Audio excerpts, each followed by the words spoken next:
पिछली वीडियो में हमने मार्वल सिनेमैटिक यूनिवर्स के 5 ऑब्जेक्ट्स के पीछे के साइंटिफिक एक्सप्लेनेशन के बारे में बात की थी। अब वक्त है 5 ऐसे और जबरदस्त ऑब्जेक्ट्स के बारे में बात करने का। तो जैसा कि मैंने पिछली वीडियो में कहा था कि फिक्शन को रियलिटी बनाने के लिए सिर्फ और सिर्फ साइंस की जरूरत है। फिक्शन इंस्पायर्ड होता है रियलिटी से, पर कभी कभार फिक्शन ही इतना जबरदस्त होता है कि रियलिटी उससे इंस्पायर हो जाती है। हेलीकॉप्टर का कंसेप्ट इंस्पायर्ड था जूल्स वर्न की बुक रोबर द कॉन्करर से, वर्चुअल रियलिटी गेम्स इंस्पायर्ड है फिलिप रोजेडेल की स्नो क्रैश से, यहां तक कि क्रेडिट कार्ड्स इंस्पायर्ड है एडवर्ड बेलेमी की लुकिंग बैकवर्ड से। तो जब हम इन वीडियोस की बात करते हैं जिसमें हम सुपर हीरो मूवी के फिक्शनल ऑब्जेक्ट्स के पीछे के साइंस को डिस्कस करते हैं, तो हमारा मेन गोल होता है आप जैसे क्यूरियस व्यूअर्स को इन फिक्शन से इंस्पायर करना। और कौन जानता है अगला जबरदस्त इन्वेंटर आप में से कोई एक हो। सो गाइस, मेरा नाम है सोहेल अहमद चौधरी और आपका स्वागत है सुपर लॉजिक के एक नए एपिसोड में, जहां पर मैं दूसरी बार बात करने वाला हूं मार्वल सिनेमैटिक यूनिवर्स के 5 ऑब्जेक्ट्स के पीछे के साइंस के बारे में। इससे पहले हम लैंग्वेज चेंजर, फैल्कन विंग्स और वाइब्रेनियम शील्ड और कुछ जबरदस्त ऑब्जेक्ट्स के पीछे के साइंस को डिस्कस कर चुके हैं, तो उस वीडियो को देखना ना भूलें। तो बिना किसी स्पॉयलर्स की चिंता किए हुए चलिए शुरू करते हैं। तो सबसे पहले बात करते हैं रिपल्सर्स की। हम जानते हैं कि रिपल्सर्स आयरन मैन के आर्मर में उसके हाथ और उसके बूट्स पर माउंटेड है, जो कि आर्मर को यूज करने वाले को उड़ने और पावरफुल एनर्जी ब्लास्ट छोड़ने में हेल्प करते हैं। ये टेक सबसे पहले हमें देखने को मिला जेरिको मिसाइल में, बाद में इसे आयरन मैन सूट्स में यूज किया गया। इन रिपल्सर्स के कई यूजेस हैं। इसको कंकसिव वेपन की तरह यूज कर सकते हैं, इसके लेजर से कंक्रीट तक काट सकते हैं, इसको छोटे कटिंग टूल की तरह भी यूज कर सकते हैं और बुरे विलेंस को एयरफोर्स 1 में हमेशा के लिए टाटा कह सकते हैं। पर हमारी असली दुनिया में रिपल्सर टेक्नोलॉजी जैसी कोई चीज एग्जिस्ट ही नहीं करती, लेकिन इनके ऑल्टरनेटिव्स अवेलेबल हैं, जैसे कि पार्टिकल बीम वेपन्स, लेजर और साउंड बुलेट्स। रिपल्सर रेस बनाने में कोई प्रॉब्लम नहीं है, पर वो इतनी आसानी से यूज नहीं करे जा सकते। एग्जाम्पल के तौर पर, अगर आप किसी भी टेक से उड़ो, चाहे जेट पैक या कोई भी थ्रस्टिंग टेक्नोलॉजी, आप जितना ऊपर उड़ोगे उतना आपकी पोटेंशियल एनर्जी बढ़ेगी और आपको और ज्यादा एनर्जी की जरूरत पड़ेगी। स्टेबिलिटी और दूर जाने की बात तो छोड़ ही दो। हालांकि वापस आए रिपल्सर बीम के ऑल्टरनेटिव पर, तो पार्टिकल बीम वेपन्स पर कई साइंटिफिक लैबोरेटरीज काम कर रही हैं। Los Alamos National Lab, Sandia National Labs और नेशनल इग्निशन फैसिलिटी के साइंटिस्ट भी पार्टिकल बीम वेपन्स पर काम कर रहे हैं। इन सब के ऊपर इस टेक से ही लिमिटलेस फ्यूजन एनर्जी डेवलप करने की कोशिश भी की जा रही है। अब बात करते हैं पिम पार्टिकल्स की। पिम पार्टिकल्स एंटमैन को हेल्प करते हैं उसकी पूरी बॉडी के साइज को बड़ा या छोटा करने में। इसके पीछे के साइंस को इस तरीके से समझाया गया है कि पिम पार्टिकल्स किसी भी ऑब्जेक्ट या लिविंग बीइंग के एटम्स के बीच के सब एटॉमिक डायमेंशन को चेंज करते हुए उसके साइज और मास को बढ़ा या घटा सकते हैं। इसलिए एक बड़े टैंक को छोटा करके हैंक पिम उसे अपनी जेब में लेकर घूम सकते हैं और स्कॉट अपने आप को 65 फीट का जायंट मैन बना लेता है, जो कि प्लेन्स तोड़ने की पावर रखता है। तो बात अब ये आती है कि क्या पिम पार्टिकल्स हमारी दुनिया में बनाए जा सकते हैं? तो हाँ या ना बोलने से पहले मैं थोड़ा बिल्डअप लेते हुए आपसे इसकी साइंस डिस्कस करना चाहूंगा। श्रिंकिंग यानी छोटे होने के लिए 2 चीजों की जरूरत है। पहले, या तो आपके एटम्स छोटे हों या तो आप कम एटम्स के बने होने चाहिए। तो एटम्स तो छोटे नहीं होंगे, एटम के अंदर के प्रोटॉन्स और न्यूट्रॉन्स के बीच के डिस्टेंस और सराउंडिंग के इलेक्ट्रॉन्स के बीच के भी डिस्टेंस को भी नहीं बदला जा सकता। तब भी आप कोई साइंटिस्ट पकड़ के ले आओ जो कि किसी को छोटा करके चींटी जितना बना दे, तब भी डेंसिटी, जो कि मास अपॉन वॉल्यूम होता है, उस हिसाब से बहुत बढ़ जाएगी और वो इंसान जिससे छोटा किया गया है वो धरती में ही समा जाएगा। बात करें एटम्स को कम करने की, तो ये थ्योरेटिकली काम कर सकता है, क्योंकि सेल वॉल या डीएनए को बनाने के लिए मिनिमम नंबर ऑफ एटम्स तो चाहिए ही होते हैं, पर तब भी आप किसी को हद से हद 1 फुट ही छोटा कर पाओगे। इन सब के ऊपर एक पॉइंट पर एंटमैन एटम से भी छोटा हो गया। तो सवाल यहां पर यह आता है कि ऑक्सीजन एटम से अगर इंसान छोटा हो जाएगा तो वो सांस कैसे लेगा? सिंपल भाषा में कहे तो ये साइंटिफिकली इम्पॉसिबल है। पर क्या हो अगर वो दूसरे यूनिवर्स में ऐसी पावर्स दिखाए? बस पिम पार्टिकल्स के बाद बात करते हैं इन्फिनिटी स्टोन्स की। Mind, space, time, power, reality और सोल, 6 इन्फिनिटी स्टोन्स जो कि अपने विल्डर को गॉड लेवल पावर प्रोवाइड करती है। पर क्या इन स्टोन्स के पीछे कोई साइंटिफिक रीजन है?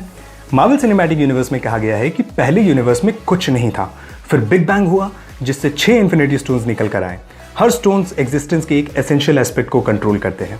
तो इसके साइंटिफिक साइड को देखने के लिए आइए मैथमेटिकल हिस्ट्री की सबसे इंपॉर्टेंट वुमेन एमी नोएथर की स्टडी की तरफ ध्यान देते हैं। एमी नोएथर ने आइंस्टाइन की थ्योरी को बचाते हुए फिजिकल यूनिवर्स के बारे में बहुत जबरदस्त बात बताई। उन्होंने प्रूव किया कि conservation laws of physics physical equations की सिमेट्री की वजह से हो रही है, जो कि यूनिवर्स को डिस्क्राइब करते हैं। तो आइए conservation of energy, conservation of momentum, conservation of electrical charge को हम इन्फिनिटी स्टोन से जोड़कर देखते हैं। टाइम स्टोन और पावर स्टोन इंप्लाई करते हैं कंजर्वेशन ऑफ एनर्जी को, जबकि स्पेस स्टोन के वेपनाइजेशन को फोर्स और मोमेंटम से जोड़े तो कंजर्वेशन ऑफ मोमेंटम सामने आता है। माइंड स्टोन के ब्रेन फंक्शन को कंट्रोल करने को कंजर्वेशन ऑफ इलेक्ट्रिकल चार्ज से जोड़े तो चार्ज स्टोन तो ऐसे ही बैठ रहे। रियलिटी स्टोन सिमेट्री और कंजर्वेशन से नहीं जुड़ा, पर नोएथर की जबरदस्त काम के आगे बढ़ते हुए बात करें क्वांटम फिजिक्स की, तो वहां पर हमें पता चलता है कि एटम की प्रॉपर्टीज और वो लाइट के साथ कैसे इंटरेक्ट करते हैं, ये खुद में एक सब्जेक्ट ऑफ प्रोबेबिलिटी है। हमें पता है कि एटम में इलेक्ट्रॉन है, पर वो कहाँ है और किस स्पीड से मूव कर रहा है, इसकी हम सिर्फ प्रोबेबिलिटी ही बता सकते हैं, एग्जैक्टली नहीं। अब इन प्रोबेबिलिटीज को ह्यूग एवरेट 3 ने समझाया infinite number of parallel universes के रूप में, जहां उन्होंने कहा कि हर पर्टिकुलर क्वांटम इवेंट की प्रोबेबिलिटी को रिफ्लेक्ट किया गया है एक ऑल्टरनेट हिस्ट्री और दूसरे पैरेलल यूनिवर्स के फ्यूचर के रूप में। तो रियलिटी स्टोन अपने विल्डर को एक रियलिटी को दूसरे मल्टीवर्स की रियलिटी में बदलने की पावर देता हो। बात करें सोल स्टोन की, तो सोल लॉज ऑफ फिजिक्स में फॉल नहीं करता। पर क्या हो ये आगे जाकर फिजिक्स में आ जाए। अब बात करते हैं टाइम ट्रैवलिंग की।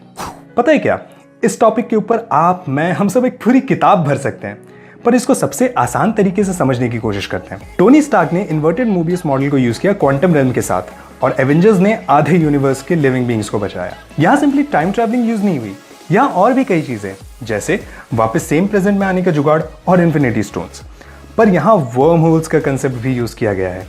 वर्म होल्स, जिन्हें साइंटिफिकली आइंस्टाइन रोजन ब्रिज कहा जाता है, एक पॉइंट से दूसरे पॉइंट तक पहुंचने का शॉर्टेस्ट डिस्टेंस है। पर अगर कोई वर्म होल सफिशिएंटली डेंस होगा तो उसका यूजर उसको यूज करने से पहले ही दूसरे पॉइंट पर पहुंच जाएगा। यानी कि यहां वो डिस्टेंस के साथ साथ टाइम में भी पीछे ट्रैवल कर गया, और यही हुआ एंड गेम में भी। हालांकि ये जानकर आपको खुशी होगी कि टाइम ट्रैवलिंग थ्योरेटिकली पॉसिबल है। वर्म होल्स को प्रेडिक्ट किया गया था थ्योरी ऑफ जनरल रिलेटिविटी के द्वारा, पर वर्म होल्स अभी तक मिले नहीं हैं। आगे अगर कभी गलती से मिल भी गए तो वो ज्यादा देर तक एग्जिस्ट भी नहीं कर सकते, और अगर एग्जिस्ट करवा भी दिया गया एक्सोटिक मैटर के यूज से, तो हमें पता नहीं कि हम उसके थ्रू किसी ह्यूमन को सेफली पास करवा पाएंगे कि नहीं। और अगर सब सही निकला तो भी ये नहीं कह सकते कि टाइम में पीछे जाने के कॉन्सिक्वेंसेस क्या होंगे, हम पर या अर्थ पर या पूरे यूनिवर्स पर। लास्ट में बात करते हैं थॉर के हैमर की, और थॉर के हैमर में हम बात कर रहे हैं म्योनिर की, जो कि हमें थॉर लव एंड थंडर में वापस दिखने वाला है। तो म्योनिर पे ओडिन ने एन्चेंटमेंट डाली कि जो भी बीइंग वर्दी होगा वही इस हैमर को उठा सकता है, और उसे ही मिलेगी गॉड ऑफ थंडर की पावर्स। तो गॉड ऑफ थंडर की पावर्स को साइड में रखते हुए बात करते हैं हैमर को उठाने की। जेम्स कैक्लियोस, जिन्होंने the physics of super heroes पर बुक लिखी है, उन्होंने बताया कि म्योनिर अपना मास चेंज कर पाता है ग्रेविटॉन पार्टिकल्स को एमिट करते हुए।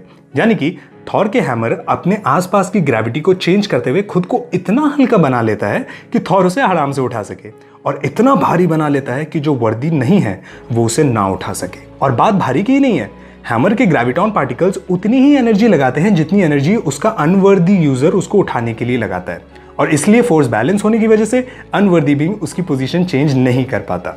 हालांकि ग्रेविटॉन कोई असली पार्टिकल नहीं है, ये बस थ्योरी को सपोर्ट करने के लिए, जैसे कि एक्सोटिक मैटर था। तो गाइज, ये तो थी वीडियो मार्वल सिनेमैटिक यूनिवर्स के 5 ऑब्जेक्ट्स के पीछे के साइंस के बारे में।